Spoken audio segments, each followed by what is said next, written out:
Card of the Year sa 2026 para sa mga Scorpio. Victory ito. This card showing the Chariot card, it means yung mga bagay daw po na pagsisikapan mo, sabi dito magbubunga daw na maganda. Lalo na kung this 2026, ipagpapokosan mo talaga yung sarili mo about your career. Sabi dito, pag-pursue. Pero expect mo yung mga bagay na pag-aalinlanganan mo, ha?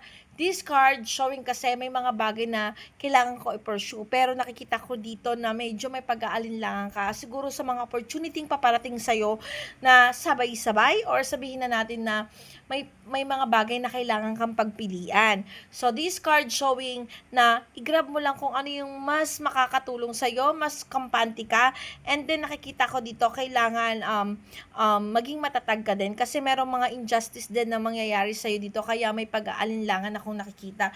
You need to make sure na comfortable ka dun sa mga decision na gagawin mo this 2026.